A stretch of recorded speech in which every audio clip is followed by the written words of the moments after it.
कितनी खूबसूरत और रंग बिरंगी है हमारे चारों तरफ की ये दुनिया।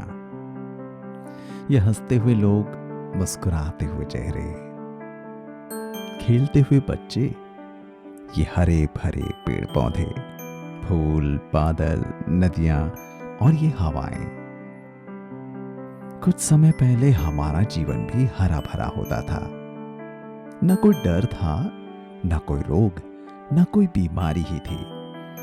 हम भी आजाद पंछियों की तरह जीते थे। लेकिन जब से कोरोना महामारी ने इस दुनिया में दस्तक दी है, हमारा जीवन एक कैद सा हो गया है। हमारी आजादी को छीनकर एक जेल खाने में कैद कर दिया गया है। अब हमारा जीवन दूसरों के अनुसार चलने लगा है और जिसका नियंत्रण किसी और के हाथ में है। अब हमारा अस्तित्व संकट में है। कहीं ऐसा ना हो कि हम सब धीरे धीरे विलुप्त हो जाएं और वो अज्ञात संगठन जो ये सब करना चाह रहा है, उसका सपना पूरा साकार ना हो जाए। आइए अब हम आपको कोरोना महामारी और इससे संबंधित न्यू वर्ल्ड ऑर्डर के चौंकाने वाले तथ्यों से अवगत कराते हैं, जिसके बारे में दुनिया की कोई भी सरकार, स्वास्थ्य संगठन या चाटुकार मीडिया चुप्पी साधे हुए है। मिलवाते हैं हम उन महान विशेषज्ञों से जिन्होंने इस विषय पर गहरा अध्ययन और तथ्यों को उजागर किया है। लेकिन दुनिया की कोई भी सरकार ये नहीं चाहती कि इनकी रिसर्च दुनिया के सामने आए। मार्च 2020 में जब पूरी दुनिया पर ये कोरोना फ्रॉड को थोपा गया एक समन्वित तरीके से, कोऑर्डिनेटेड तरीके से, तो हम देख रहे हैं कि पूरी दुनिया से एक तरह से लोकतंत्र को समाप्त करने का और दुनिया पे एक फैसिस्ट व्यवस्था को थोपने का ये काम चल रहा है। भारत में हमने देखा कि जो हमारी पूरी जो एक लोकतांत्रिक और संवैधानिक व्यवस्था है उसको ध्वस्त कर दिया गया और एक तानाशाही थोप दी गई। पूरे देश पे लॉकडाउन्स लगाए गए, सोशल डिस्टेंसिंग, मास्किंग और इस तरह की चीज़ें, लोगों को उनके घरों में बंद किया गया। पूरी इनफॉर्मल इकोनॉमी को तबाह कर दिया गया। जो करोड़ों लोग थे जो इनफॉर्मल इकोनॉमी में काम करते हैं, बेरोज़गार हो गए, छोटे उद्योग नष्ट किए गए और एक बहुत बड़ा वेल्थ ट्रांसफ़र हुआ, यानी पैसा लूट कर गरीबों से अमीरों की तरफ गया। दूसरी बात यह कि इस पूरे कोरोना फ्रॉड के पीछे में नज़र आता है एक डिजिटल एजेंडा, यानी पूरी इंसानी ज़िंदगी को डिजिटलाइज करने का काम चल रहा है। उसको एक साइबर स्पेस में, डिजिटल स्पेस में घुसाने का काम चल रहा है। हम अपनी नेचुरल लाइफ को भूल जाएं और एक डिजिटल स्पेस में, डिजिटल जेल में हम बंद हो जाएं, ये काम चल रहा है। डिजिटल आईडी जो है, जो वैक्सीन सर्टिफिकेट से भी जुड़ी है, वो यही इसी का हिस्सा है। और डिजिटल करेंसी की तरफ भी हम जा रहे हैं। भारत सरकार अनाउंस कर चुकी है कि एक सेंट्रल बैंक डिजिटल करेंसी पे काम चल रहा है और 2022 के अंत तक उस पर कुछ पायलट प्रोजेक्ट भी शुरू होगा। तो पूरा जो ये एजेंडा है, इसके पीछे हमें दुनिया के अमीर तरीन पूंजीपति नज़र आते हैं। एक जो सबसे बड़ा एक ठेकेदार बन के उभरी है एक private club, world economic forum, जो दुनिया के अमीर तरीन पूंजीपतियों का क्लब है, जिसमें रॉथशाइल्ड भी हैं, रॉकफेलर भी हैं, बिल गेट्स भी हैं, जॉर्ज सोरोस भी हैं, जितने बड़े पूंजीपति हैं। और भारत के भी सारे बड़े पूंजीपति आपको मिलेंगे जो वर्ल्ड इकोनॉमिक फोरम में बैठे हैं, जो एक मेन ठेकेदार बन के उभरा है इस पूरे एजेंडा का, जो कोरोना फ्रॉड के पीछे आपको नज़र आता है। तो इसमें एजेंडा 2030 है, जो एक सस्टेनेबल डेवलपमेंट गोल्स का एजेंडा है, जो आपकी पूरी इंसानी ज़िंदगी का घेराव करता है। इसमें ये फेक वायरस, फेक पेंडेमिक और फेक वैक्सीन का एजेंडा है। और इसमें एक फोर्थ इंडस्ट्रियल रेवोल्यूशन का एजेंडा है, जिसमें आर्टिफिशियल इंटेलिजेंस, मशीन लर्निंग और इस तरह की सारी टेक्नोलॉजीज़ आ जाती हैं जो इंसानी ज़िंदगी को कंट्रोल करती हैं। और 20 साल में हम देखते हैं कि कैसे पूरी दुनिया में लोकतंत्र को खोखला किया गया है, सरकारों के लेवल पे, कंट्रीज़ के लेवल पे भी और मल्टीलैटरल लेवल पे भी। भारत में हम देखते हैं कि मेरी अपनी रिसर्च है कि public health foundation of India बनाई गई 2006 में, जिसके मेन प्रमोटर बिल गेट्स थे, जिसमें रॉकफेलर फाउंडेशन भी थी, जिसमें वेलकम ट्रस्ट भी था, जिसमें बिग फार्मा भी था। वो सारे षड्यंत्रकारी जिन्होंने ये कोरोना फ्रॉड दुनिया पे थोपा है, वो आपको PHFI के गवर्निंग बोर्ड में मिलेंगे। ये सेटअप की गई 2006 में, जिसने पूरा एक ज़मीन तैयार की इस कोरोना फ्रॉड की और पूरे हमारे लोकतंत्र पे कब्जा किया। तो ये सारा जो एजेंडा है, इसके पीछे एक वैश्विक सत्ता को स्थापित करना और लोकतंत्र को समाप्त करना है। पूरी दुनिया से लोकतंत्र को खत्म करके, और ये वैश्विक सत्ता को इसलिए स्थापित करना चाहते हैं क्योंकि ये लोग सोचते हैं कि जब खाने को हम लोग दे रहे हैं, जब सारा पैसा इस देश की तरक्की के लिए, चाहे वो SSA का पैसा हो या रोड्स बन रहे हो या बांध बन रहे हो, जब उनसे आ रहा है तो फिर उनके हिसाब से क्यों ना चले। और इसके लिए इन्होंने पूरा इंतजाम किया हुआ है। आपकी ज़िंदगी से जुड़ी हुई हर चीज़, आपकी रोटी है, पानी है, गैस है, पेट्रोल डीजल है, आना जाना है, एक एक चीज़ को ये लोग कनेक्ट कर रहे हैं डिजिटलाइजेशन के साथ। एक एक चीज़ को कनेक्ट कर रहे हैं ये लोग आपके वैक्सीनेशन के सर्टिफिकेट के साथ, और उस तरह से ये प्लान कर रहे हैं कि अब जो भी होगा इस देश के अंदर वो हमारे हिसाब से होगा। और इसके लिए डिजिटल स्पेस बनाना, चाहे इंटरनेट के ज़रिए कंट्रोल करना, ब्लॉकचेन के ज़रिए आर्टिफिशियल इंटेलिजेंस, रोबोटिक्स का इस्तेमाल करना, ये उनके प्लानिंग्स में, एजेंडे में शामिल हैं।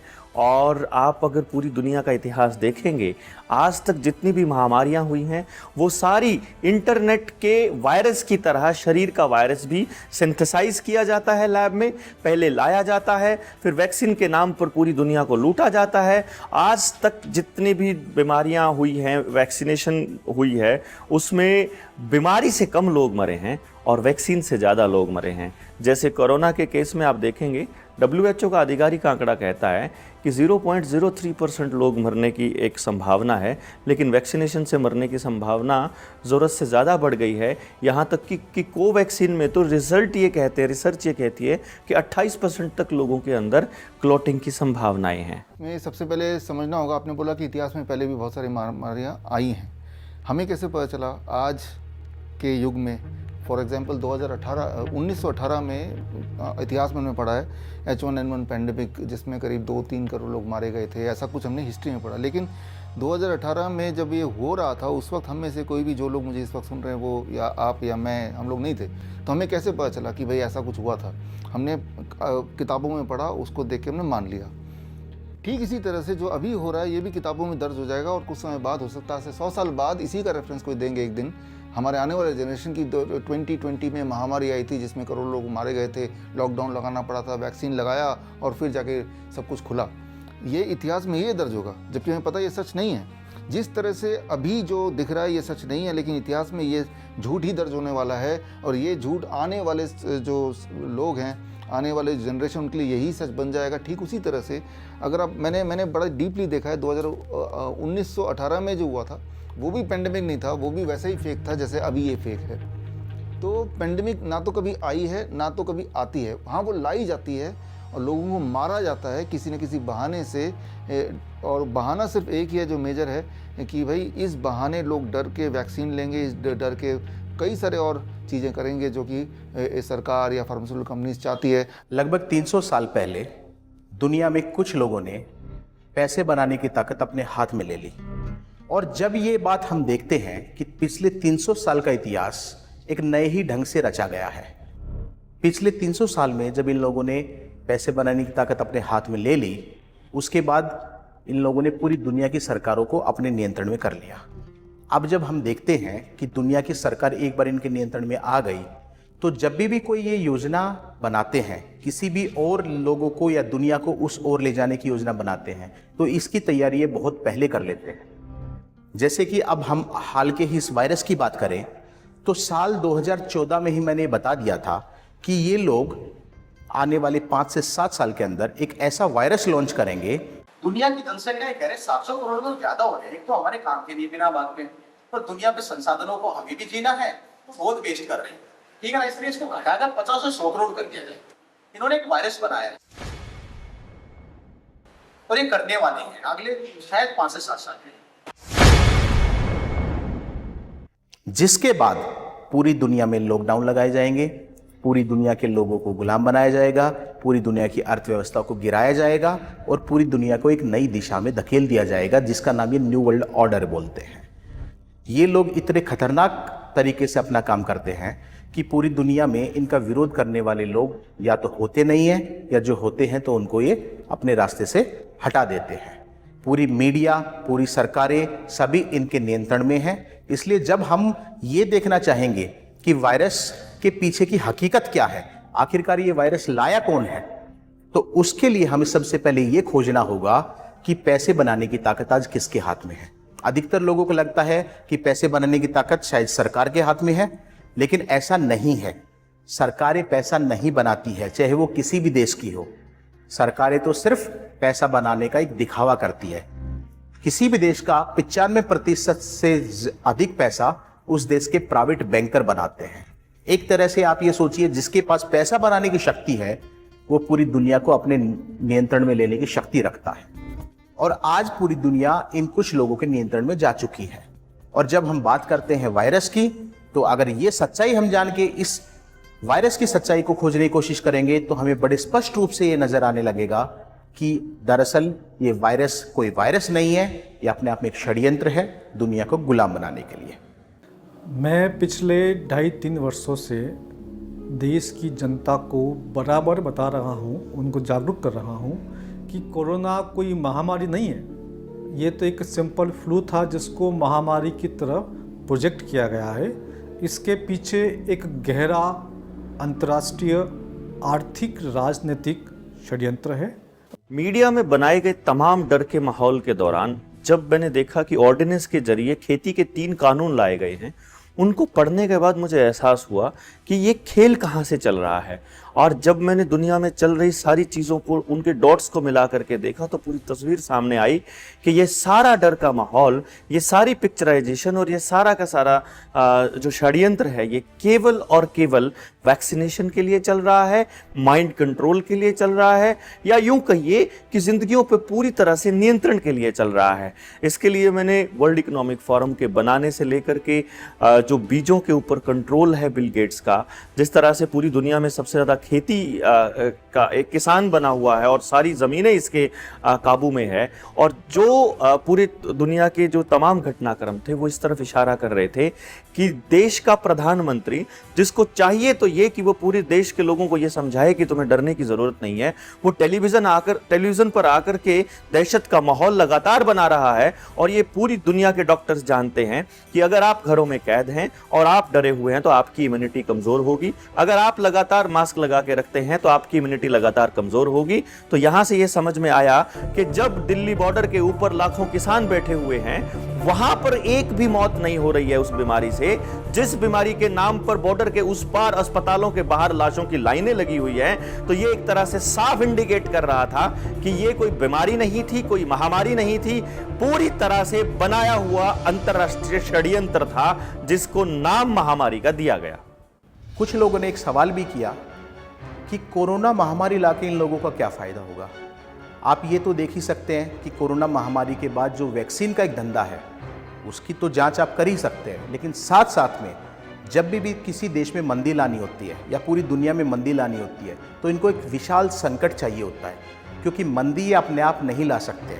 उसके लिए लोगों में भय पैदा करना होता है, स्टॉक मार्केट में ये दिखाना होता है कि सब कुछ गिर रहा है, तो उसके बाद ये मंदी ला पाते हैं। और जब किसी को ये पता लग जाता है कि आने वाले समय में मंदी आ रही है, अर्थात किसी को षड्यंत्र जो करेगा उसको तो भविष्य का पता है, तो वो उससे बहुत ज़्यादा मुनाफा कमा सकता है। पूरी दुनिया में आप देखेंगे जब से कोरोना आया है, कुछ ही लोगों के पास, पूरी दुनिया में हर किसी का धंधा चौपट हुआ है, लेकिन कुछ लोग, गिने चुने दुनिया के 100 लोग आप देखेंगे उनकी संपत्ति 2 गुनी, 3 गुनी, 4 गुनी हो गई है। इस विषय को लेकर मैंने एक पुस्तक लिखी है, बैंकों का मायाजाल। इस पुस्तक को पढ़ने के बाद आपको समझ में आएगा कि कुछ ही लोग पूरी दुनिया को चला रहे हैं, और जो लोकतंत्र हमें दिखाई दे रहा है ये दरअसल लोकतंत्र नहीं है, ये लोकतंत्र का एक नाटक है। अगर कोरोना एक षड्यंत्र है तो दूसरी लहर के दौरान इतने लाखों लोगों की मृत्यु कैसे हो गई? क्या है इसके पीछे का सच? मीडिया के माध्यम से देखा, जिसे हम बोलते हैं दूसरी लहर, या दिखाया गया हमें कि लोग सड़कों में मर रहे हैं, उनको बेड नहीं मिल रहा, इस तरह के त्राही त्राही मची। और आपने अपने आसपास भी देखा बहुत सारे डेथ्स हुई हैं। रात में, दिन में सिर्फ सायरन सुना जाता था, दैट इज़ एम्बुलेंस का, और लोग एक्चुअली मर रहे थे। तो मरे वही लोग जो हॉस्पिटल पहुंचे, मरे वही लोग जिनको रेमडेसिविर, लेपिनोविर, रेटिनोविर, फेविपिराविर, प्लाज्मा थेरेपी, ये बैन ड्रग जिनको दिए गए, दे ऑल डाइड। और जो घर पे थे वो नहीं मरे। तो मरे कौन? वही लोग जिनको ये एक्सपेरिमेंट ड्रग दिए गए। ये पहले भी बैन थे, ये ड्रग्स आज भी बैन है। जितनी देर के लिए बैन खोले गए उतनी देर लोग मरते रहे। और इसके विपरीत हमने जो एक्सपेरिमेंट किया, हमारे कोविड सेंटर, हम उसे फ्लू सेंटर बोलते हैं, वहाँ पे लोग आए, एक सिंपल प्रिंसिपल हमने यूज़ किया। वो सिंपल प्रिंसिपल था, mask and isolation kills, love and compassion heels. जितना आप लोगों को डराएंगे, अकेला रख देंगे, हेल्दी से हेल्दी इंसान भी कुछ दिनों में बीमार फील करेगा, और डर की वजह से कहीं गलती से हॉस्पिटल पहुंच गया तो उन एक्सपेरिमेंटल ड्रग से मारा जाएगा। और रहा सवाल, जब हमारे 60,000 लोग ठीक हुए सिर्फ नारियल पानी से, सिट्रस फ्रूट जूस से, तो ये बात लोगों तक क्यों नहीं पहुंची, ये बात पूरा वर्ल्ड वाइड क्यों नहीं फैल गया? क्योंकि फैलाने का रिस्पॉन्सिबिलिटी जिनकी थी वही तो कंस्पिरेसी के पार्टनर हैं। तो वो क्यों फैलाएंगे? मीडिया क्यों फैलाएगी? क्योंकि मीडिया तो कंस्पिरेसी में लगा है, बल्कि मीडिया चाहेगा कि ये फैले ना, इसीलिए लोगों तक ठीक से नहीं पहुंच पाया जितना आपकी वजह से, आप जैसे लोगों की वजह से, या इस तरह के डॉक्यूमेंट्री की वजह से लोगों तक फिर भी पहुंचा है, but that is a fraction. तो ये जो एक बहुत बड़ा, मैं बेसिकली एपिडेमियोलॉजिस्ट हूँ। मैंने एमडी पीडियाट्रिक्स की है और उसके बाद एमडी कम्युनिटी मेडिसिन की है, और वो एमडी जो कम्युनिटी मेडिसिन की ब्रांच होती है उसको एपिडेमियोलॉजिस्ट भी कहते हैं। तो एपिडेमियोलॉजिस्ट का यही ब्रांच होता है कि उसको समझना होता है कि बीमारी वर्ल्ड लेवल पे, ह्यूमैनिटी के लेवल पे कैसे फैल रही है। तो हम एमबीबीएस में ये पढ़ाया करते थे कि ये जो रेस्पिरेटरी इन्फेक्शंस हैं, पर्टिकुलरली वायरल इन्फेक्शंस हैं, कैसे फैलती हैं। इसके 3 मोड्स पढ़ाते थे हम लोग, एक तो टच से, दूसरा ड्रॉपलेट से, और तीसरा एरोसोल से।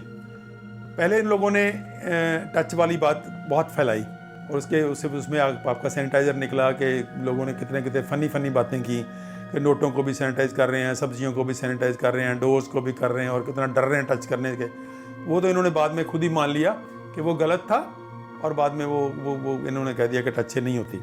दूसरा आ गया ड्रॉपलेट्स इन्फेक्शन। ड्रॉपलेट्स इन्फेक्शन मतलब जो बड़े, जब भी कोई बात करता है, जैसे मैं बात कर रहा हूँ, तो मेरे मुंह से 2 तरह के ड्रॉपलेट्स निकल रहे हैं। एक बड़े ड्रॉपलेट्स हैं जो या तो किसी के मुंह पे गिरेंगे जाके, या फिर नीचे गिर जाएंगे, उसको बोलते हैं ड्रॉपलेट इन्फेक्शन। तो उस बेस पे उन्होंने कहा कि 6 फीट का डिस्टेंस आप रखो, ताकि 6 फीट से दूर वो ड्रॉपलेट नहीं जा सकते। लेकिन जो साइंटिफिक अंडरस्टैंडिंग है वो ये कहती है कि ड्रॉपलेट इन्फेक्शन भी माइनर रोल प्ले करती है। तो सबसे ज़्यादा जो स्प्रेड करती है वो करती है एरोसोल से। जैसे हम सर्दियों में बात करते हैं तो हमारे मुंह से एक पफ निकलता दिखता है। वो पफ क्या होता है? वो बहुत फाइन ड्रॉपलेट्स होते हैं जो बाद में हवा में मिल जाते हैं, वो नीचे नहीं गिरते। तो जो क्लासिकल एपिडेमियोलॉजी की टीचिंग है वही ये कहती है कि major mode of spread respiratory viruses का एरोसोल होता है। अगर एरोसोल स्प्रेड है, हर व्यक्ति के मुंह से निकलने वाली वायरसेस जनरल हवा का पार्ट बन जाती है, तो where is the role of mask? अब मास्क को लगा के कैसे प्रिवेंट कर लोगे? आपको हवा में तो सांस लेना ना। अब खाना खाओगे, मास्क के ऊपर से हवा जा रही है, नीचे से हवा जा रही है, साइड से हवा जा रही है, तो कोई तरीका नहीं। मास्क आपको मान लीजिए थ्योरेटिकली कि ड्रॉपलेट से, जो सीधे ड्रॉपलेट गिरते हैं उससे बचा लेगी, लेकिन एरोसोल तो नहीं बचा सकती। इसका मतलब आपकी मास्क का कोई साइंटिफिक बेस नहीं है, आपकी सोशल डिस्टेंसिंग का कोई साइंटिफिक बेस नहीं है, आपका जो जितने लॉकडाउन्स किए हैं उसका कोई साइंटिफिक बेस नहीं है। This is total fraud. क्या सच में ऐसा कोई सबूत भी मौजूद है जो इस बात को सिद्ध कर सके कि कोरोना महामारी लाने से पहले इसकी पूरी तैयारी कर ली गई थी? एक 20-21 साल से एक फेक पेंडेमिक की सिमुलेशंस की जा रही हैं, जो 99 से ये जारी हैं। उसका जो लेटेस्ट हुआ वो इवेंट 201 था, जो 2019 में हुआ, 2018 में भी हुआ। क्लेडेक्स के नाम से एक सिमुलेशन हुआ था। तो ये फेक महामारी थोपने का जो एक पूरा एक ढोंग है, उसकी पूरी प्रैक्टिस और ड्रेस रिहर्सल चल रही है पिछले 20 साल से। देखिए, मैं आपको बताना चाहूँगा कि भारत सरकार ने जो बीमारी 2020 में हिंदुस्तान में आई, उसके टेस्टिंग किट्स, डायग्नोस्टिक किट्स 2017 में, 2018 में ही विदेशों से आयात कर लिए। जो RT-PCR टेस्ट कोविड-19 का डायग्नोसिस करता है, और जो बीमारी 2020 में हिंदुस्तान में आई, उसके डायग्नोस्टिक किट्स 2 साल पहले, 3 साल पहले भारत सरकार ने विदेशों से आयात कर लिए। तो ये इस बात का एक पुख्ता प्रमाण है। इसके साथ में ये जो डायग्नोस्टिक मेथड्स जो थे, मेथड्स का पेटेंट 2015 में ही, जो बीमारी 19-20 में आने वाली है, जैसा कि उन लोगों ने बताया, उसका पेटेंट 2015 में ही रोस्टेड के नाम पर दे दिया गया। 2010 में रॉकफेलर ने एक डॉक्यूमेंट जारी किया, और रॉकफेलर डॉक्यूमेंट के नाम से डॉक्यूमेंट मिल जाएगा आप लोगों को। उसने बताया कि आने वाले टाइम पर एक महामारी आएगी और हमें पूरी दुनिया में लॉक स्टेप लागू करना पड़ेगा। उन्होंने लॉकडाउन की जगह लॉक स्टेप वर्ड यूज़ किया, और वो लॉक स्टेप जिस प्रकार से बताया गया था कि किस प्रकार से लॉक स्टेप होगा, वो लॉकडाउन पूरी दुनिया में लागू हुआ। तो इस प्रकार के जब ये लोग पहले से बता देते हैं कि भाई ये चीज़ें हम होने वाली है और हम करेंगे, तो निश्चित तौर से ऐसी कोई महामारी नहीं होती कि पहले से इंसान को पता चल जाए, या पहले से किसी डॉक्टर को पता चल जाए। तो ये एक प्री प्लान्ड प्रोग्राम जो था, वो इसके इस प्रकार के कई सबूत हमारे पास है। जिस RT-PCR टेस्ट के बिहाफ पर पूरी दुनिया में लॉकडाउन लगाए गए, लोगों को क्वारंटाइन किया गया, हवाई रेल यात्राओं में पाबंदियां लगा दी गई, नागरिकों के मुख्य अधिकारों का उल्लंघन किया गया। क्या ये टेस्ट सच में मानवता को बचाने के लिए मददगार है या इसके पीछे छिपा है कोई और ही राज? पिछले 2 सालों में एक नाम जो लोगों की जुबान पे चढ़ गया, जो सबको ये पता चल गया, that is called RT-PCR test. हालांकि इसका सिर्फ उससे पहले रिसर्चर को ही पता था what is called RT-PCR test. अब हर इंसान कोविड पॉजिटिव कोविड नेगेटिव है, टेस्ट कराओ तो टेस्ट की सच्चाई ये है कि अगर 10 बार आप टेस्ट करेंगे किसी भी सैंपल को, जो हमने एक्सपेरिमेंट करके देखा, खुद मैंने एक्सपेरिमेंट करके देखा RT-PCR टेस्ट लैब में, आप कोई भी सैंपल लीजिए, इंसान का लीजिए, बंदर का लीजिए, गधे का लीजिए, घोड़े का लीजिए, फल का लीजिए, कच्ची सब्जियों का लीजिए, और लेके उसको RT-PCR टेस्ट मशीन में डाल दीजिए और 10 बार टेस्ट करेंगे सेम सैंपल, तो 10 में से 1 बार वो पॉजिटिव आएगा, 10 बार ऑन एवरेज 9 बार नेगेटिव आएगा, यानी कि हर 10वां इंसान पॉजिटिव आएगा। अगर मुझे किसी दिन ये दिखाना हो कि भारत में 1 लाख पॉजिटिव केस हैं, तो मुझे सिर्फ ये करना है 10 लाख टेस्ट कर देने हैं। वो हेल्दी इंसान हो, वो बीमार इंसान हो, उसको कोई मतलब नहीं है। और वही टेस्ट अगर दोबारा करें उसी इंसान पे, तो वो नेगेटिव आ जाएगा। इसीलिए आपने देखा होगा सरकार ने क्या किया कि गाइडलाइन दिया कि पहला टेस्ट कराना ज़रूरी है, और अगर पॉजिटिव पाए गए तो 15 दिन बाद दूसरा टेस्ट मत करा लेना, 15 दिन बाद अपने आप एज्यूम कर लेना कि आप नेगेटिव हो चुके हैं। खास तौर पे ये गाइडलाइन, ये बड़ा ही, इस गाइडलाइन पे किसी ने सवाल नहीं उठाया, लेकिन आप खुद ही सोचिए कि पहला टेस्ट सबका करा रहे हैं लेकिन दूसरा टेस्ट नहीं करा रहे हैं, क्योंकि उनको पता है कि ये तो एक डायस वाली बात है, तुक्के वाली बात है। जैसे आप कॉइन को उछालते हैं, वो हेड भी आ सकता है, टेल भी आ सकता है। इसीलिए जिन लोगों ने अपने आप ही दूसरा टेस्ट कराया, उनको पता है, आप में से कई लोगों ने कराया, कि जितनी बार करा रहे हैं बार बार पॉजिटिव आ रहा है, बार बार पॉजिटिव आ रहा है, हालांकि आपको कोई सिम्टम नहीं, ना तो पहले थे ना अब है। तो RT-PCR टेस्ट बना ही नहीं है किसी वायरस को डिटेक्ट करने के लिए या ये बताने के लिए कि आप किस वायरस से बीमार हैं। ऐसा RT-PCR टेस्ट के लिटरेचर में है, ऐसा कैरीमुलस इन्वेंटर ने बोला था, जिनकी डेथ सस्पिशियसली हो गई ये सो कॉल्ड पेंडेमिक के 3 महीने पहले। महामारी के दौरान लगभग पूरी दुनिया की सरकारों ने एक टीकाकरण का अभियान चलाया। क्या वास्तव में यह अभियान सफल रहा?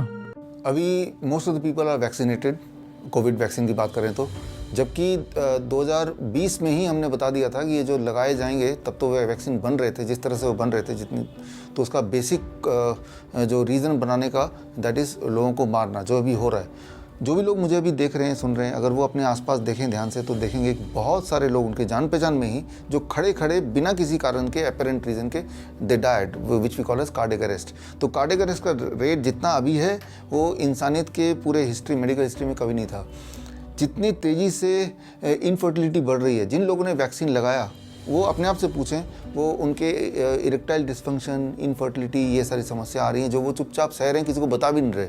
और छोटे बच्चों में डायबिटीज़ टाइप 1, खासतौर पे चाइना में छोटे बच्चों को लगाया गया 3 साल से लेकर 11 साल को, उसमें भयंकर तरीके से डायबिटीज़ टाइप 1 बढ़ गया है। तो ये बेसिक जनरलाइज साइड इफेक्ट है, जो clear cut evidence based already main stream medical journal में आ चुका है। तो ये एक बड़ा अजीब फिनोमेना है कि इस तरह से वैक्सीन किसी को पहले प्रमोट नहीं किया गया जिस ढंग से इसको प्रमोट किया जा रहा है, और इसको प्रमोट जिस ढंग से किया जा रहा है, जिस ढंग से इसको जोर ज़बरदस्ती की जा रही है, तो उसको डिजिटलाइज करने की कोशिश भी की जा रही है, ताकि वो हर व्यक्ति को की आइडेंटिफिकेशन हो कि इसने लगवाया या नहीं लगवाया। तो उसके लिए ये अजीब अजीब किस्म की हरकतें की जा रही हैं, चिप लगानी और जो अलग किस्म के जो डिजिटलाइजेशन करनी उसकी। तो ये बड़ा स्ट्रेंज फिनोमेना है। अब इसमें बहुत लोगों ने इस पर काम करने की कोशिश की है, और इसमें जो आ रहा है, जो न्यू वर्ल्ड ऑर्डर की बात आ रही है, एक तो न्यू वर्ल्ड ऑर्डर क्या होगा, कैसा होगा, उसमें ये फिट होता है। न्यू वर्ल्ड ऑर्डर क्या कि पूरी दुनिया को कंट्रोल करना है, पूरी दुनिया हमारे शिकंजे में होनी चाहिए, कोई भी व्यक्ति हमारे बाहर ना सोच सके, आउट ऑफ द बॉक्स ना सोच सके, जैसे हम कहें वैसे ही वो करे। और दूसरी बात जो बहुत ख़तरनाक है, जिसको बहुत लोग बात कर भी रहे हैं, कि ये जो वैक्सीनेशंस हैं और जेनेटिकली मॉडिफाइड क्रॉप्स, दो चीज़ें हैं जो पहले तो रूटीन वॉर्स होती थी, बॉम्ब से, टैंक से, जहाज़ों से, फिर आ गई एटॉमिक वॉरफेयर जो नागासाकी हिरोशिमा में एक्सपेरिमेंट हुआ। अभी उससे नेक्स्ट फेज़ ये है कि वो उसमें फिर बहुत लोग नाराज़ हो जाते हैं। अब जिस कंट्री ने, जिस व्यक्ति ने या जिस संस्था ने अब वार लगाई, उसमें मैसिवली किलिंग की, वो समझो कि आने वाले समय में मारा जाएगा। इसलिए ये लोग ऐसे मेथड्स निकालने की कोशिश कर रहे हैं कि साइलेंटली इनकी मर्जी का व्यक्ति ही होना चाहिए, नहीं इनकी मर्जी का तो वो मरे या बीमार हो या कमज़ोर होकर धीरे धीरे मर जाए। तो ये इनके एजेंडे पे है। उसके लिए दो वेपन्स हैं इनके पास, genetically modified crops and vaccinations. अब वैक्सीनेशन में इतनी सीक्रेसी है, इतने उसके कंटेंट्स में सीक्रेसी है कि उसमें जो मर्जी डाल दो आप, जिस कंट्री में जो करना है वो कर लो। एक ही सेंट्रलाइज्ड उनकी पूरी प्रोडक्शन है। उसमें किस कंट्री में कौन सा वैक्सीन जा रहा है, कौन सा बैच जा रहा है, दे नो इट। और किस कंट्री में क्या करना है वो दे नो इट। उसमें कुछ भी डाल सकते हैं वो। इसकी थ्योरेटिकली मैं नहीं ये कह रहा कि वो कर रहे हैं, ये कहना बड़ा मुश्किल है, लेकिन इसमें एक पॉसिबिलिटी है कि आप उस वैक्सीन में जो मर्जी डाल दो। और दे हैव ऑलरेडी प्रिपेयर्ड ऐसे केमिकल्स और ऐसी चीज़ें अवेलेबल हैं जो आपको बीमार कर सकती हैं, जो आपके रिप्रोडक्टिव सिस्टम को डैमेज कर सकती हैं, जो आपकी लॉन्गिविटी ऑफ लाइफ को कम कर सकती हैं, या आपको ज़ॉम्बी बना सकती हैं। ज़ॉम्बी डम्ब, आप सिर्फ ऑर्डर फॉलो करने वाले हों, आप कोई अपने आप में आज़ाद हैसियत न रखती हो, ऐसे व्यक्ति। तो ये सारे के सारे केमिकल्स ऑलरेडी अवेलेबल हैं। मल्टीपल वैक्सीन्स लगने के बाद भी जो लोग बच जाएंगे, ना उनकी सोचने की क्षमता होगी, ना वो कुछ अपने निर्णय ले पाएंगे। और आने वाले वक्त में 5G के साथ कनेक्ट करके, जिस तरह से ICMR का डायरेक्टर जनरल बोल रहा है कि हम नैनो टेक्नोलॉजी इस्तेमाल कर रहे हैं, आपके दिमाग, आपके शरीर को कंट्रोल करने का खेल, और धीरे धीरे परमानेंट गुलाम बना करके आपको मेडिकल माफिया का गुलाम बनाने का षड्यंत्र है वैक्सीनेशन। 2020 में मौतों को नया लेबल दिया गया। कोई किसी भी वजह से मर रहा है, अगर उसका PCR टेस्ट पॉजिटिव है तो उसको कोरोना मौत में शामिल किया जा रहा था। और उसके बावजूद अगर आप 2020 की मौतें देखें तो ज़्यादा नहीं है। 2021 में जनवरी में वैक्सीन्स लॉन्च की गई और तभी से मौतों का जो ग्राफ है वो बहुत तेज़ी से बढ़ा। सभी देशों में जहाँ जहाँ वैक्सीन लॉन्च हुई है वहाँ पे उसी वक्त से मौतों का ग्राफ बढ़ना शुरू हो गया। तो वैक्सीन एक बहुत बड़ी वजह है भारत में मौतों की। और मेरा ये मानना है कि भारत में दसियों लाख लोग इन वैक्सीनों से अभी तक मर चुके हैं। वैक्सीन को लेकर मैं कहना चाहूँगा कि बिल गेट्स ने एक बयान दिया था कि पूरी दुनिया की आबादी को 15% कम कर सकते हैं वैक्सीन लगा करके। तो ये इस बात का सबूत है कि ये एक जो प्रोग्राम चल रहा है, ये डीपॉपुलेशन एजेंडा चल रहा है। लोगों को मारने का जो उनका एजेंडा है न्यू वर्ल्ड ऑर्डर का, वो वैक्सीनेशन भी उसका एक माध्यम से, उससे भी कुछ जनसंख्या ये लोग कम करेंगे। अभी आप देखेंगे वैक्सीन जब लगना शुरू हुआ तब लोगों को पता चला कि कितने साइड इफ़ेक्ट आए हैं। थ्रोम्बो एम्बोलिक इवेंट्स बहुत बढ़ गए हैं, ब्रेन स्ट्रोक बढ़ गए हैं, हार्ट अटैक के केस बहुत ज़्यादा बढ़ गए हैं, यहाँ तक कि छोटे छोटे बच्चों के अंदर हार्ट अटैक हुए हैं। तो खुद भारत सरकार ने ये माना है कि वैक्सीन से 1100 से ज़्यादा डेथ हो गई है। ये आंकड़ा तब है जब भारत सरकार ये कह रही है कि उसके पास वैक्सीन इंजरी की जो रिपोर्टिंग है वो 24/7 चलती है, 24 घंटे 7 दिन चलती है, और रिपोर्टिंग का नंबर दे रखा है। वो नंबर किसी भी देश की जनता को पता नहीं है। और उसके बावजूद भारत सरकार ने माना है कि ये एफिडेविट दिया है कि भाई 1100 लोगों की मौतें हुई है। ये भी लास्ट ईयर की बात है। तो हम समझ सकते हैं कि ये वास्तविक आंकड़ा 1100 नहीं है, ये कम से कम भी 11 लाख मौतें हिंदुस्तान में वैक्सीन से हुई है, अगर आंकड़ा वास्तविक तौर से देखा जाए तो। और छोटे मोटे साइड इफ़ेक्ट तो करोड़ों लोगों को हुए, ऐसा कोई नहीं बचा हुआ है।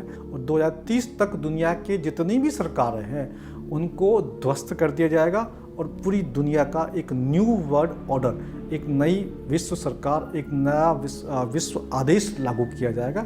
और उसी क्रम में हम देखेंगे कि आपने देखा होगा कि जॉर्जिया गाइडस्टोन्स अभी थोड़े दिन पहले ही नष्ट किया गया। जो अमेरिका के जॉर्जिया में जो बड़े बड़े गाइडस्टोन्स लगे हुए हैं, जहाँ पर ये लिखा हुआ था कि दुनिया की आबादी को 50 करोड़ से कम करना है, उन स्टोन्स को अभी कुछ दिन पहले वहाँ के लोगों ने, चूँकि उनको जानकारी हो गई ये षड्यंत्र का हिस्सा है, उसको नष्ट कर दिया गया। उन बड़े बड़े स्टोन्स को डिस्ट्रॉय कर दिया गया, जेसीबी लगा करके उनको वहाँ से हटा दिया गया। तो हमें सतर्क रहना होगा, अदरवाइज़ 2030 तक विश्व की सभी सरकारें इनके सामने नतमस्तक हो जाएगी। तो एक विश्व की नई सरकार बनेगी जिसमें हमारी भूमिका गुलाम राष्ट्रों की तरह होगी, और जो बड़े जो बिग एलाइट्स हैं वही राज करेंगे, केवल और केवल पूंजीपति राज करेंगे। तो इस बात को लेकर के मैं देश के कई धर्मगुरुओं से मिला, मैं स्वामी श्री राम जी से मिला, उनसे मुलाकात करके उनको पूरा मैंने बताया कि क्या षड्यंत्र चल रहा है देश के अंदर। इसके बाद मैं श्री श्री रविशंकर जी के साथ में करीब 15-20 मिनट की वीडियो कॉन्फ्रेंसिंग हुई, उनको पूरा गेम समझाया गया। उसके बाद में श्री श्री रविशंकर जी ने अपने बयान में एक बार कहा भी था इस चीज़ को। इसके साथ में मैं कई धर्मगुरुओं से और मिला। एक हमारे शंकराचार्य प्रतिनिधि है स्वामी श्री अभिमुक्तानंद सरस्वती जी महाराज, उनसे मैंने मुलाकात की 2 बार इस पूरे कालखंड में, उनको समझाया। वो नेक्स्ट शंकराचार्य है। इसके साथ में वर्तमान शंकराचार्य स्वामी श्री निष्ठानंद श्री सरस्वती महाराज, उनको मैंने बात बताई है। इसके अलावा और भी एक शंकराचार्य जो जिनकी पीठ अभी पाकिस्तान में है लेकिन वो वर्तमान में दिल्ली में रहते हैं, उनको मैंने बताया। तो सारे धर्मगुरुओं को मैंने बताने का प्रयास किया और धर्मगुरुओं ने आपसी बातचीत में ये माना कि ये एक षड्यंत्र है, लेकिन सामाजिक तौर पर या सामने आकर के उन्होंने इस बात को कभी स्पष्ट तौर से नहीं कहा। इसके अलावा मैंने कई तरह के प्रदर्शन किए, कई तरह के धरने प्रदर्शन किए। 15 अगस्त 2020 को एक आंदोलन किया था, मास्क जलाओ आज़ादी पाओ। तो उसमें पूरे देश के लोगों से अपील की गई थी कि आप लोग मास्क जलाओ और उसके वीडियो बना के जगह जगह भेजो। तो पूरे देश के लोगों ने उस अपील को मानते हुए मास्क को जलाया और जगह जगह उस वीडियो को अपने बना के भेजा। उसके बाद एक बार जंतर मंतर पर धरना दिया। उसके बाद हम लोगों ने दिल्ली में दिल्ली सचिवालय के बाहर 1 दिन का धरना दिया। फिर धरना के अंदर हमने मांग रखी कि हम एक ज्ञापन देना चाहते हैं। वो ज्ञापन दिल्ली के सीएम साहब ने नहीं लिया। तो फिर उसके बाद 3 दिन तक लगातार हम बैठे रहे वहाँ पर और 3 दिन तक हम लोग 2 रात वहीं ऑफिस के बाहर सोए रहे। 3 दिन तक लगातार हमारा धरना चलता रहा। हम लोगों ने कहा हमारा ज्ञापन ले लीजिए, हमारा ज्ञापन नहीं लिया गया।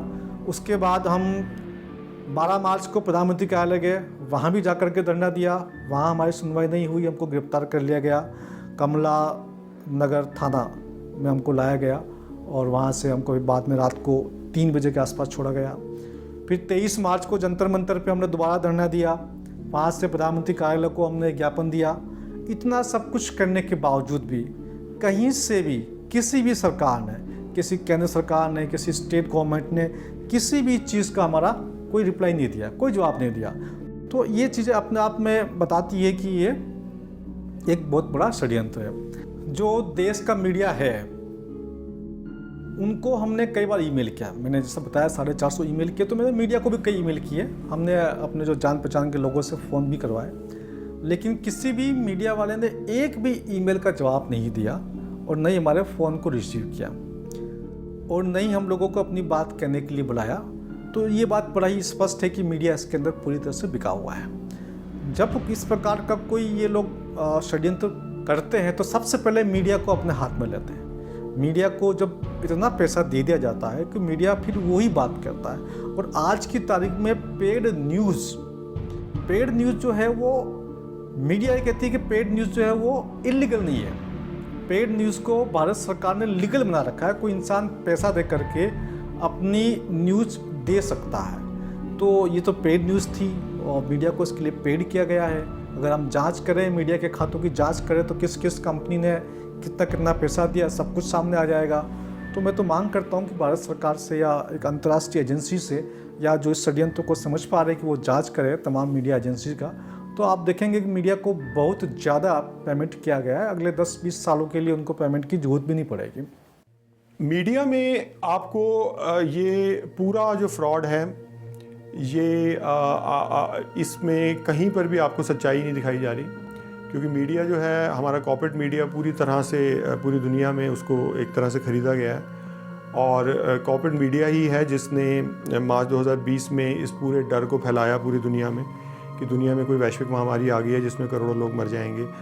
और बहुत सारी स्टडीज़ इस तरह की दिखाई गई, एपिडेमियोलॉजिकल स्टडीज़ इंपीरियल कॉलेज की, IHME institute of health matrix and evaluation की, जिसमें कहा गया कि 2020 में ही करोड़ों लोग संक्रमित होंगे और शायद करोड़ों लोग उसमें मर जाएंगे, जो कि सारे झूठे मॉडल थे, झूठे मैथमेटिकल मॉडल जिनका मकसद था लोगों को डराना।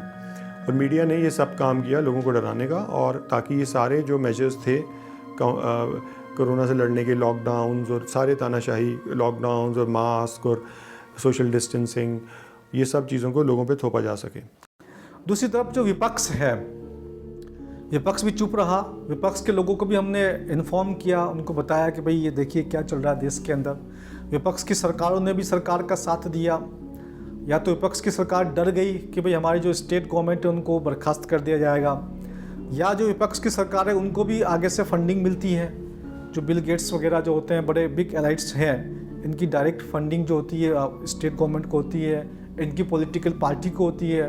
हो सकता है कांग्रेस पार्टी को भी पॉलिटिकली किसी बिग एलाइट्स ने फंड किया हो, तो इसलिए ये लोग चुप रहे। तो ये सारा मामला जो है पैसे और प्रतिष्ठा और सरकार बनाए रखने के लिए, सरकार बचाए रखने के लिए इन लोगों ने चुप्पी साध ली। दुनिया के लोगों को नियंत्रण करने के लिए और अपने हिसाब से चलाने के लिए ऐसी कौन कौन सी योजनाएं हैं जिन पर लोग लगातार काम कर रहे हैं? पूरी दुनिया को नियंत्रित करने के लिए जिस प्रिंसिपल पे लोग काम कर रहे हैं उसको ये लोग कहते हैं कि money control, mind control and behaviour control. अब मनी कंट्रोल में क्या है कि पूरी दुनिया की अर्थव्यवस्था को कंट्रोल करना है। इसके लिए ये लोग लेके आ रहे हैं डिजिटल करेंसी। अब आपके खाते में मान लीजिए 5 लाख रुपया भी है और आप कुछ काम करना चाहते हैं, लेकिन चूँकि करेंसी का नियंत्रण इनके हाथ में, जब चाहें आपका ये खाता बंद कर सकते हैं और आप कोई भी काम नहीं कर सकते हैं। तो पूरी प्रकार से आर्थिक गुलामी डिजिटल करेंसी के नाम से लेके आएंगे। ये इनका है मनी कंट्रोल। उसके बाद में माइंड कंट्रोल। माइंड कंट्रोल के लिए कई तरह की चीज़ें लेके आ रहे हैं। एक तो मीडिया है, मीडिया के माध्यम से बार बार आपको दिखाया जाएगा, फ्लैश किया जाएगा, तो आपका माइंड कंट्रोल हो जाएगा। दूसरा सोशल मीडिया भी इनके साथ में आ चुका है, तो वहाँ से भी माइंड कंट्रोल करेंगे। माइंड कंट्रोल करने के लिए और भी कई टेक्निक होती है। कंप्यूटर के ऊपर, मोबाइल के ऊपर कई प्रकार के हिडन प्रोग्राम्स होते हैं। वो प्रोग्राम्स हमको पता नहीं होते हैं, वो हमारी प्रॉपर रिकॉर्डिंग करते हैं और रिकॉर्डिंग करके रिपोर्टिंग करते हैं और उसके हिसाब से हमारा पूरा नियंत्रित करते हैं। फिर आपका नेक्स्ट है बिहेवियर कंट्रोल। इसके लिए ये लोग लागू करेंगे सोशल क्रेडिट सिस्टम, यानी कि आप समाज में आपका हर चीज़ का अंक मिलेगा। अगर आपको लेफ़्ट में ड्राइविंग करनी है, आप लेफ़्ट में ड्राइविंग कर रहे हैं तो आपका अलग अंक है, और गलती से या जानबूझ के आपने राइट साइड में ड्राइविंग की है तो आपका सोशल क्रेडिट कम हो जाएगा। जिस प्रकार से बैंक में एक क्रेडिट सिस्टम होता है, अगर आपको क्रेडिट अच्छा है तो आपको लोन अच्छा मिलता है, कम इंटरेस्ट में मिलता है, और ख़राब है तो लोन आपको नहीं मिलता है या ज़्यादा इंटरेस्ट में मिलता है। ऐसा ही एक सोशल क्रेडिट सिस्टम लागू किया जाएगा। अगर इनको लगेगा कि ये व्यक्ति तो आंदोलन करता है, धरने करता है, तो आपका क्रेडिट नेगेटिव हो जाएगा, तो आपको उसके हिसाब से कोई भी जो सरकारी सुविधा है वो आपको नहीं मिलेगी, या आपको पर बैन कर दिया जाएगा कि इतने सोशल क्रेडिट नंबर से कम है तो आप प्लेन के अंदर नहीं बैठ सकते, या आप ट्रेन के अंदर नहीं बैठ सकते, या बस में नहीं बैठ सकते, या इंटर स्टेट जर्नी नहीं कर सकते। तो ये हम नियंत्रित करने का इन लोगों ने तरीका विकसित कर रखा है। उसके माध्यम से हमको कंट्रोल करेंगे और हमें गुलाम बनाएंगे। दुनिया को नियंत्रित करने के लिए इन लोगों ने एक चिप बनाई है जिसको ये लोग RFID चिप कहते हैं, रेडियो फ्रिक्वेंसी आइडेंटिफिकेशन चिप।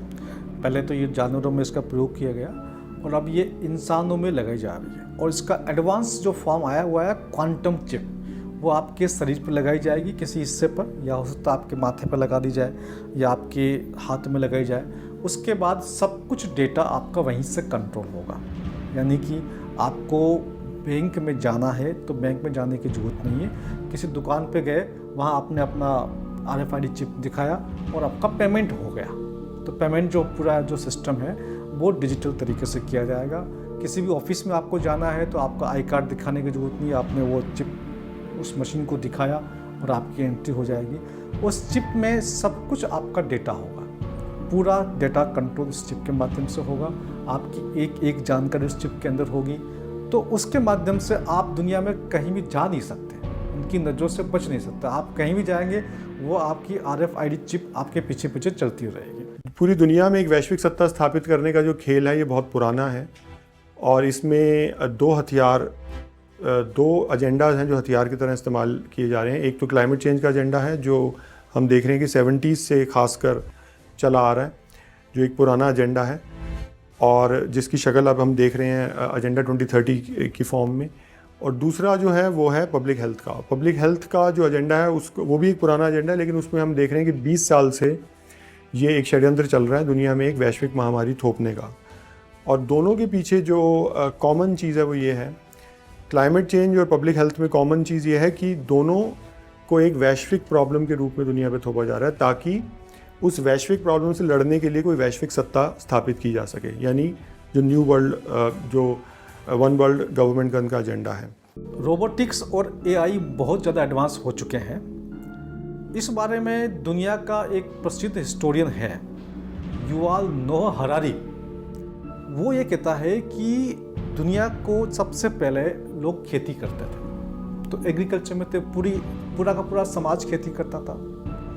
उसके बाद में खेती के साथ साथ एक नई स्टेप आई जहाँ पर लोग जो है खेती के साथ कोई शिल्पकला कर रहा है, कोई मकान बना रहा है, कोई खाती है, कोई सोने चांदी का काम कर रहा है, कोई लोहे का काम कर रहा है, कोई चमड़े का काम कर रहा है। तो एक नई क्लास पैदा हुई जो बिजनेस क्लास थी, वो बिजनेस करती थी, वो काम ही था, वो भी बिजनेस था उसका। उसके बाद दुनिया में और विकास हुआ तो एक नई क्लास पैदा हुई, वर्किंग क्लास। वो वर्किंग क्लास कैसे पैदा हुई? वो सुबह 9-10 बजे ड्यूटी पे जा रही है, शाम को 5-6 बजे ड्यूटी से घर पे आ रही है। ये एक इंडस्ट्रियल रिवॉल्यूशन की वजह से हुआ। सब कुछ मैकेनिकल जो इंडस्ट्री जो बनी उसकी वजह से एक वर्किंग क्लास पैदा हुई। और अब जो रोबोटिक्स आ गया और जो एआई आ गया है, जब तक ये वर्किंग क्लास थी और जब तक डेवलपमेंट था, मैकेनिकल था, तब तक समस्या कम थी। अब डेवलपमेंट जो मशीन है वो दिमाग भी आ गया उसके अंदर, मशीन अपने पास माइंड आ गया, वो खुद फैसला कर लेगी क्या करना क्या नहीं करना है। ऐसी स्थिति में 90% लोग बेरोजगार होने वाले हैं। 90% डॉक्टर्स, 90% इंजीनियर्स, 90% वकील, 90% आपके सीए, 90% सब टोटल जितना भी जो भी आदमी काम कर रहा है वो ख़त्म होने वाला है। तो ये जो क्लास बनने वाली है वो यूजलेस क्लास बनने वाली है। ये नोहाल जो ये हरारी जो कहता है ये एक यूजलेस क्लास बनने वाली। इस यूजलेस क्लास का क्या किया जाए, क्योंकि इसका कोई रोल नहीं है। अब एक 50 साल का आदमी ये व्यापार करते करते 50 साल की उम्र हो गई, उसको बोलोगे भैया तू एआई सीख ले, तो एआई के एल्गोरिथम सीख ले, वो सीख ही नहीं सकता। तो ये जो नोह हरारी है उसका कहना है कि अब दुनिया के अंदर एक यूजलेस क्लास पैदा हो गई है। उस यूजलेस क्लास को हमें खाना देना पड़ेगा, नहीं तो वो सरकार के खिलाफ विरोध करेंगे। तो उस यूजलेस क्लास को शांत करने के लिए इन लोगों ने एक नई योजना विकसित की है कि आपके जितने मकान हैं, आपके दुकान है, आपके घर है, वो सब इनको दे दीजिए, इनके नाम पर कर दीजिए और बदले में आपको एक मिनिमम पैसा दे देंगे जो आपका खाना चलता है। और ये कह रहे हैं कि you will own nothing and you will be happy. आपके पास कुछ नहीं होगा, आप किसी चीज़ के मालिक नहीं होंगे, आप खुश रहेंगे। खुश इसलिए रहेंगे आपको महीने का 1000, 2000, 4000 दे दिया जाएगा और बदले में आपकी सारी संपत्ति आपसे ले ली जाएगी, क्योंकि आप तो यूजलेस क्लास के व्यक्ति हैं। तो समाज का विघटन यहाँ तक आ चुका है। इस बारे में देश को, समाज को अभी से समझने की आवश्यकता है। शायद आप लोगों ने सुना हो प्रोजेक्ट ब्लू बीम। ये एक इतना खतरनाक प्रोजेक्ट है जो नासा का और यूएस गवर्नमेंट का प्रोजेक्ट है। इस प्रोजेक्ट में होलोग्राफिक इमेज बनाई जाएगी अंतरिक्ष में, आकाश में। इस प्रकार से दिखाया जाएगा कि जैसे कोई देवता आ रहे हैं या क्राइस्ट सेकंड कमिंग के रूप में आ रहा है, तो लोगों को लगेगा ऐसा ही जो देश है कि हमारा क्राइस्ट आ गया है और क्राइस्ट आके बोलेगा जी आपको ये काम करने हैं, आपको वो काम करने, तो जनता वो सब बात मान लेगी। या हिंदुस्तान के अंदर देवी देवता दिखाए जाएंगे तो हिंदुस्तान के लोग मान लेंगे देवी देवता क्या कहना चाह रहे हैं। तो उनके माध्यम से जो कहेंगे वो देवी देवता या क्राइस्ट नहीं कहेंगे, वो जो बिग एलाइट्स कहना चाहते हैं वो उनके मुंह से कहलवाया जाएगा और आपको लगेगा कि यार ये इस प्रकार की चीज़ें आ रही है, वो हमसे कह रहे हैं। हो सकता है इसके माध्यम से आपको बताया जाए कि एलियंस ने अटैक कर दिया हमारे ऊपर और एलियंस अटैक कर रहे हैं, लोगों को मार रहे हैं, जगह जगह लोग मर रहे हैं, तो आप लोगों को अपने घरों के अंदर बंद हो जाओ, ताकि क्योंकि लोग एलियंस उनको मार रहे हैं जो सड़कों पर घूम रहे हैं। तो इस प्रकार की तमाम बातें ये लोग करेंगे और प्रोजेक्ट ब्लू बीम के माध्यम से आप लोगों का माइंड डाइवर्ट करके आपको पूरी तरह से नियंत्रण में ला करके अपनी बातें मनवाने की कोशिश करेंगे। क्या 5G टेक्नोलॉजी का संबंध भी इस कोरोना महामारी के साथ हो सकता है? 5G टेक्नोलॉजी के देखिए दो एस्पेक्ट हैं। एक तो ये कि जो पूरा एक डिजिटल जेल बनाने का काम चल रहा है, जितनी भी नई टेक्नोलॉजीज इंट्रोड्यूस हो रही हैं, आर्टिफिशियल इंटेलिजेंस, ये सब 5G पे रन करेंगी। एक तो ये, दूसरा ये है कि 5G का ह्यूमन हेल्थ पे और पूरी एनिमल हेल्थ पे भी असर हो रहा है। ये जो तथाकथित दूसरी लहर भारत में आई, उस समय आप देखेंगे कि बहुत सारे लोग ऐसे थे जिनको रेडिएशन के असर से वही उनकी बॉडी में सिम्टम आ रहे थे जो इस तथाकथित कोरोना बीमारी के हैं। सांस लेने में दिक्कत हो रही थी और पूरी ये सारे सिम्टम्स जो हैं ये वही हैं जो इलेक्ट्रोमैग्नेटिक रेडिएशन के होते हैं जो इस बीमारी के बताए गए हैं। दुनिया में चल रहे अंतर्राष्ट्रीय षड्यंत्र का एक कानूनी पहलू भी है। Advocate Nilesh Ojha ji Mumbai high court और भारत के सुप्रीम कोर्ट में प्रैक्टिस करते हैं। इस षड्यंत्र के खिलाफ लड़ने में इनकी एक अहम भूमिका रही है और एक बहुत बड़ा योगदान भी। आखिर क्या है इसका कानूनी पहलू?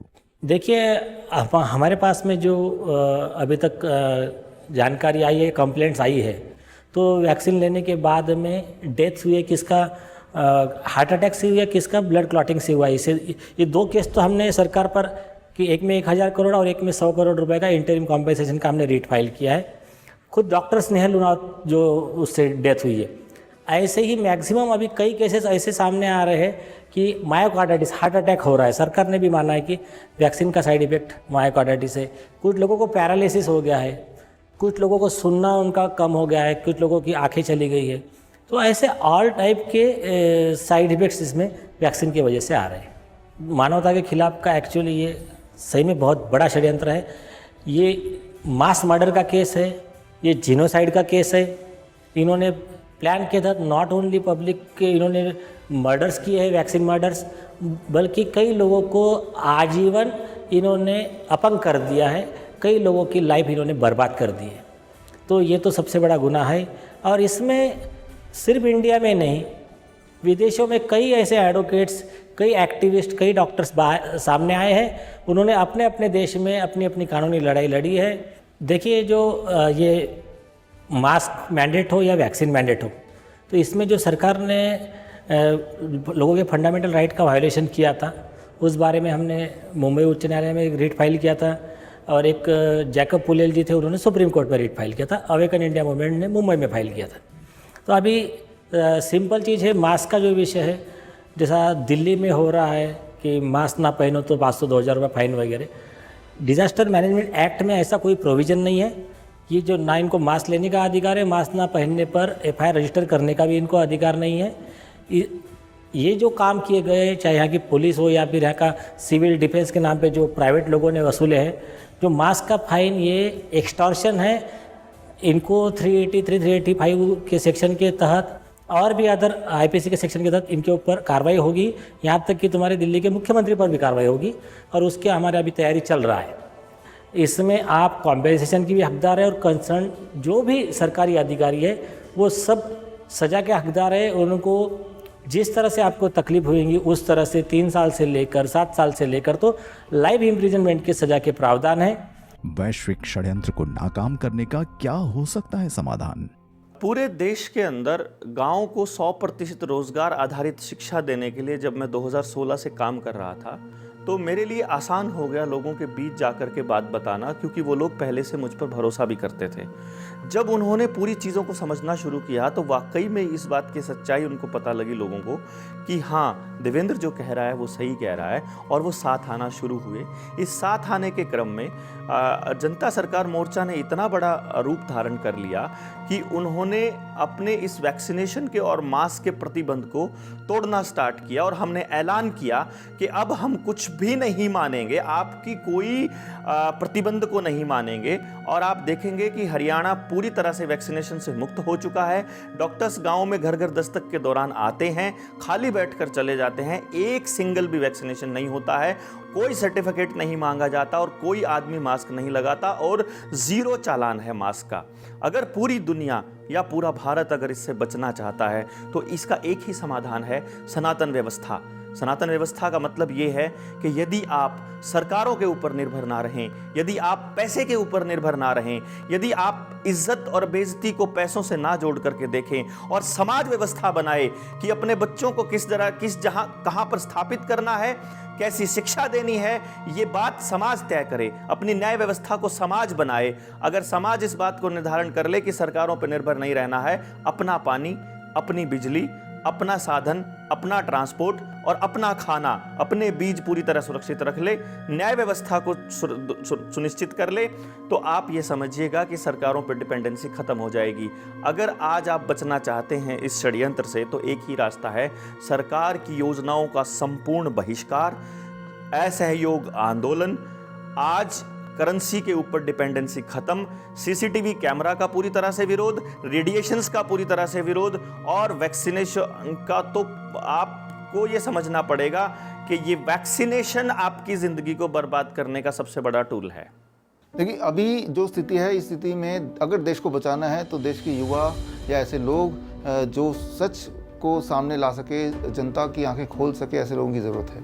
और तो हम सब गुलाम हो चुके हैं। आज़ाद देश दिखता है लेकिन एक्चुअली हम गुलाम हैं। इवन सांस लेने की भी गुलामी है कि भाई सांस भी हम खुले आसमान में नहीं ले सकते। कब कहाँ जाना है, रात को कितने बजे तक निकलना है, ये सारी चीज़ अक्सर होती जा रही है। हमारा हेल्थ कैसा होगा, कौन सी वैक्सीन लगाना है, क्यों लगाना है, उसके बिना हम फ्लाइट में नहीं चढ़ सकते, ये सब देख ही रहे हैं। तो गुलाम बन चुके हैं, सिर्फ ऐलान नहीं किया कि आप गुलाम बन चुके हैं। तो ऐसे में जब भी गुलाम देश होता है कोई भी, तो फिर कुछ क्रांतिकारी निकल के आते हैं।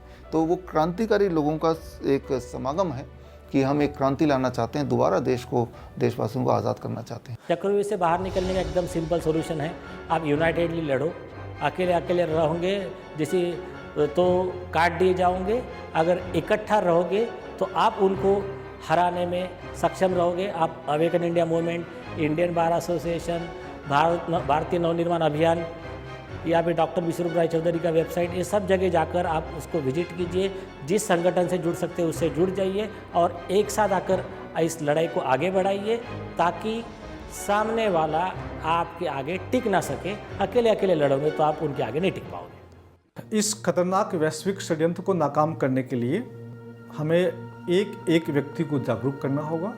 जब हम लोगों को जगाएंगे तब जाकर के लोगों को बात समझ में आएगी, और जब बात समझ में आएगी तो लोग विरोध करेंगे। हम लोगों को प्रत्येक प्लेटफॉर्म पर जहाँ पर जिसको मौका मिलता है इसको विरोध करना चाहिए। सरकार के लेवल तक, अधिकारियों के लेवल तक, और साथ में मीडिया को भी और साथ में न्यायपालिका को भी हम जागृत करें और वहाँ तक अपना संदेश पहुँचाएं और अपना विरोध जगह जगह प्रदर्शित करें। तो शायद हम लोग इस सैतानिक एजेंडे से अपने देश को, समाज को बचा सकते हैं। हमारा समाज प्रगतिशील और आधुनिक समाज है जो आधुनिक तरीके से मानवता का विकास करना चाहता है और जीवन व्यतीत करना चाहता है। लेकिन कुछ अज्ञात संगठन इस विकास की राह में बाधा उत्पन्न कर रहे हैं जो मानवता का विनाश करना चाहते हैं। लेकिन ऐसा संभव नहीं होगा क्योंकि आज भी हमारे बीच, हमारे समाज में बुद्धिजीवी, क्रांतिकारी और योद्धा लोग मौजूद हैं। इन्हीं लोगों ने अपने लगातार प्रयासों से समाज को जागरूक किया है, जिसकी वजह से मानवता आज भी जिंदा है और आगे भी रहेगी।